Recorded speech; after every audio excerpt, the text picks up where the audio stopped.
Alright guys, so this is a little video of the new daily. This is my brother's 1991 Acura Integra RS, and yeah, this is the new daily. Integra is totaled, Integra's finished. Oh yeah, so the Integra's gone. Well, it's not gone, but I'm unable to drive it.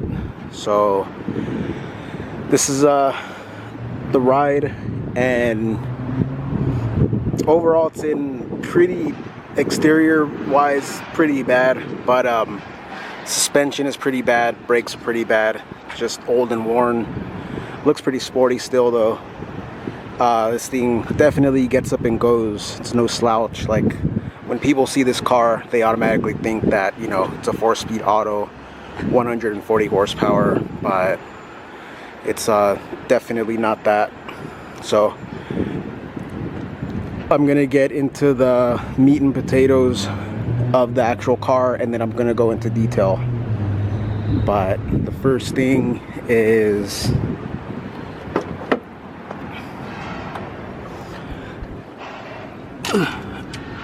go.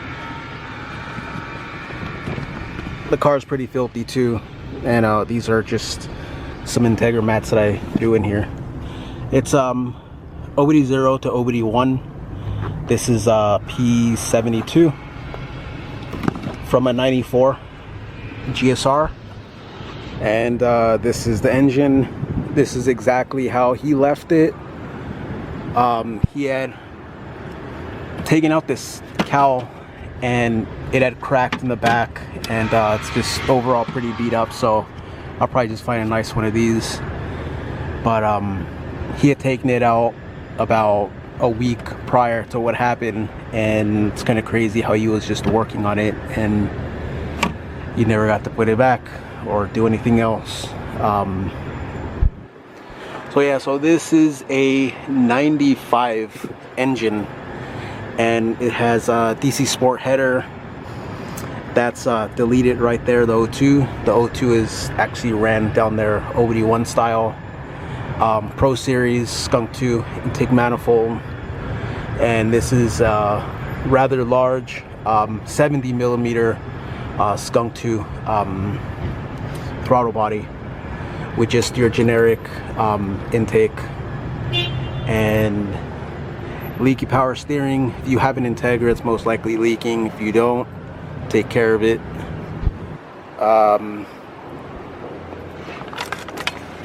He just threw that there, that goes there, but these are obviously trash already. But yeah, so the car gets up and goes. He said that there was chems. It has a very, very mild chem, and VTEC, it's loud, and it jerks your head back.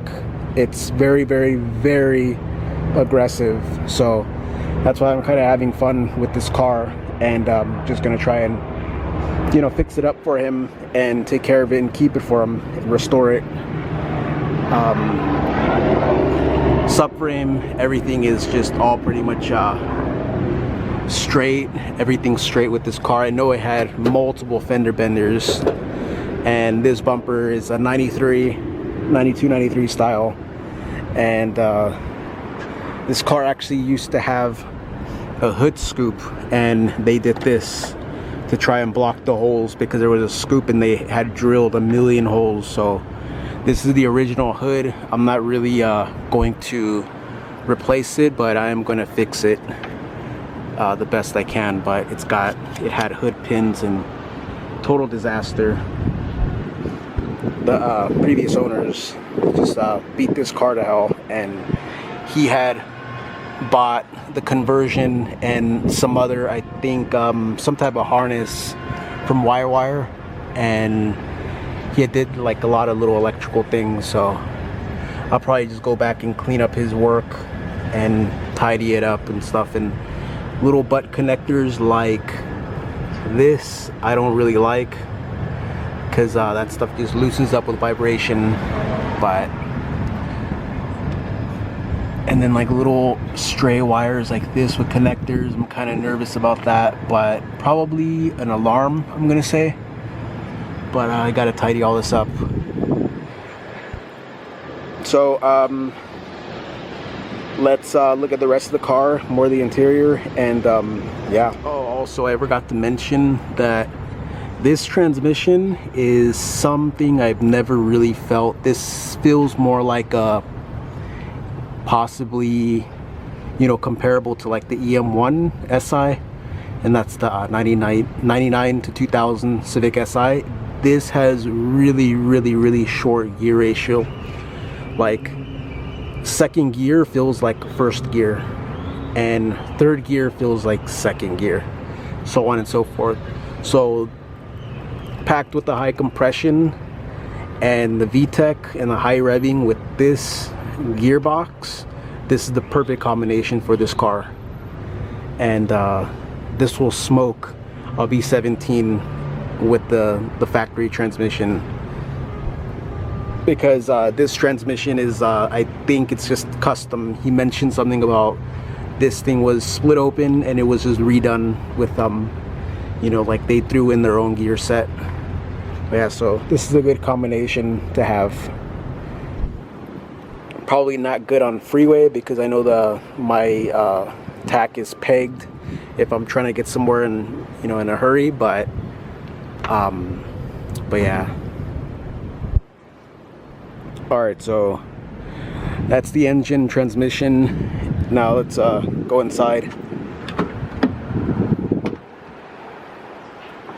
So interior, dashboard, door panels. I mean, they had cut these for tweeters, and this one right here, pretty annoying. They cut drilled holes right here and here, just all pretty bad, but a little bit damaged here. I mean, it's okay. I got that panel right there. I ended up finding that in his garage, but in a lot of little other parts of this car to piece it back. And but yeah, 161,000 miles, not bad for this chassis. 5-speed.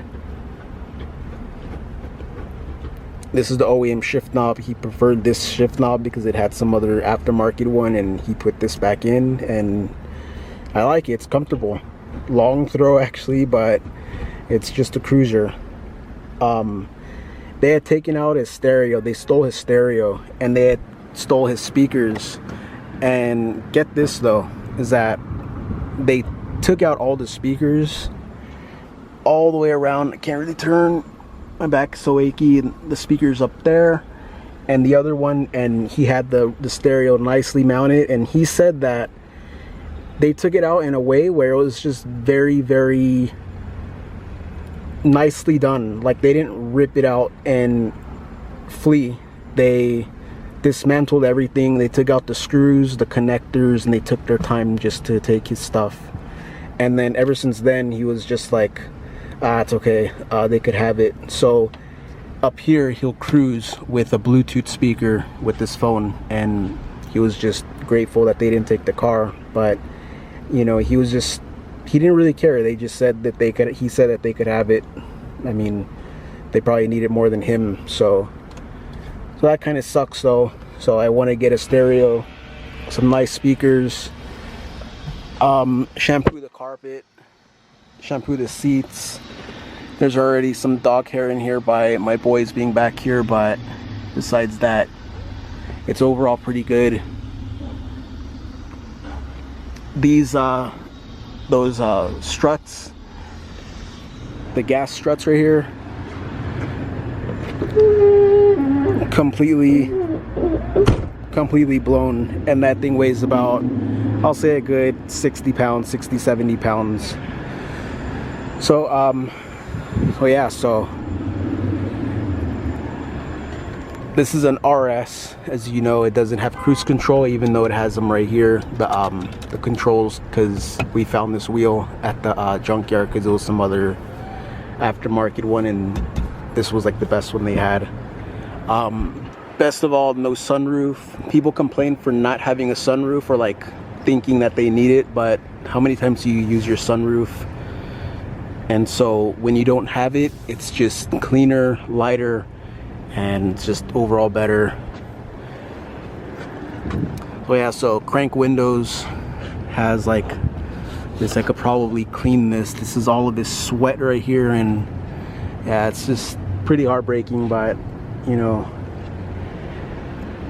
life goes on and just have to deal with it. So I'm gonna keep the interior like this. I'm just gonna end up cleaning it and finding like a lot of little miscellaneous parts to bring it back. Power seat belts, but they don't work like every other DA. So let's talk about exterior. So yeah, so that thing was all the way zoomed in. So let's talk about exterior and what's gonna go on here. So the first thing is the 92-93 bumper. I'm gonna end up restoring it and repainting it. I'm gonna get the clear corners. I'm gonna wet sand and buff it because I think he used some cheap clear coat and that actually looks cracked, but I'll probably just use it. Yeah, so I'm gonna buff these out. These are glass. I could restore these and buy new corner lights. Repaint the bumper, hood, and fender, and it'll bring it back. It's all faded right here.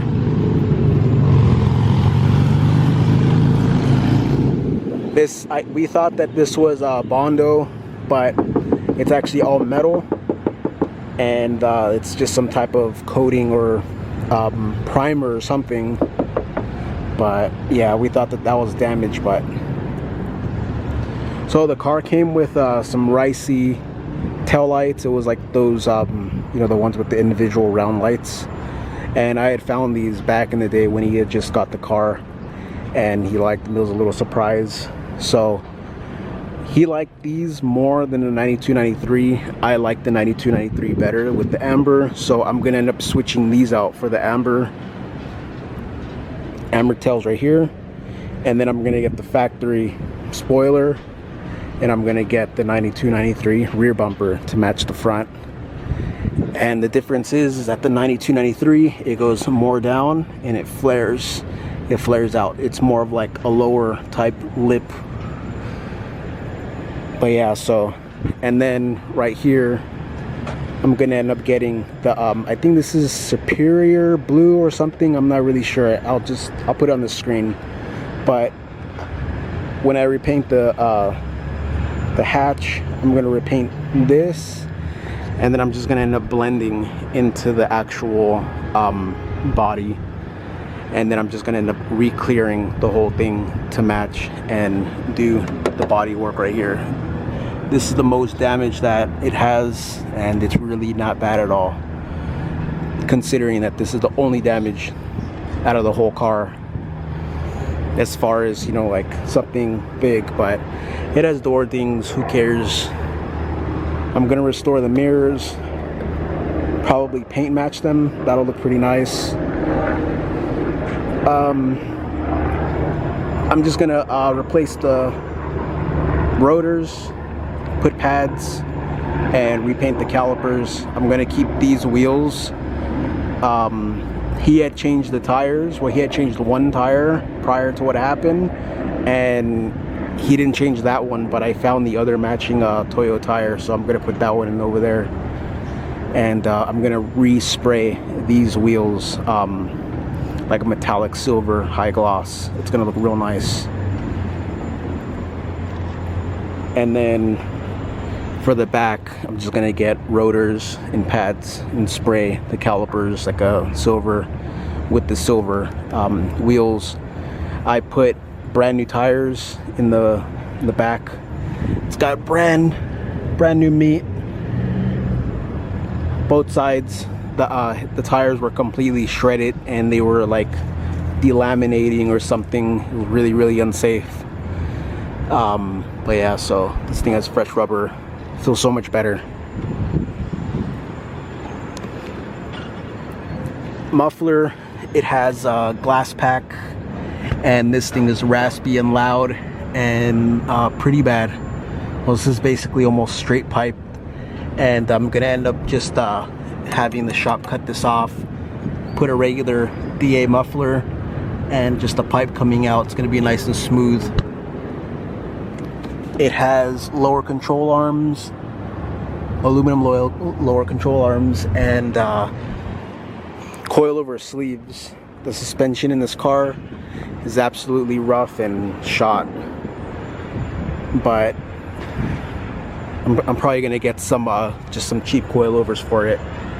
And the brakes back here, it's a massive lip. I don't know if you could see that, but these things are completely done. Lug nuts, I'll finally end up getting lug nuts and just redo the whole brakes. This is from the previous person, just put a wood screw. Look at that, that's terrible. So just little things that I'm gonna take care of. But overall, the car is in running driving state, and yeah, the braking is very, very poor. So the first thing that's gonna get fixed is the brakes, and then it's gonna be suspension. Well, let's start it right up, and then that'll be it.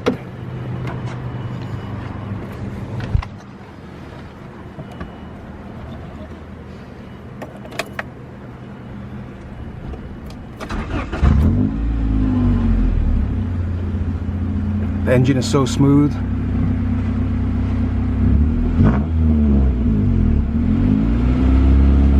I mean, if I step on it, it's gonna be loud, but under regular use, it's really not that loud unless you get on it.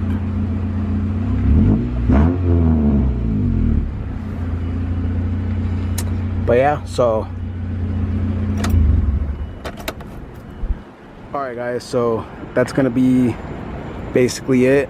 If you want to see more of this car, let me know, and I'll post as much as I possibly can, especially now that I'm injured and stuff and I got to deal with the car, and I don't want to daily this one. I want to really make this the project, and I want to get another daily, something more comfortable. So this will be like the main priority, but also have like a newer comfortable daily. So yeah, so if you guys want to see more, let me know, and I'll catch you guys in the next one.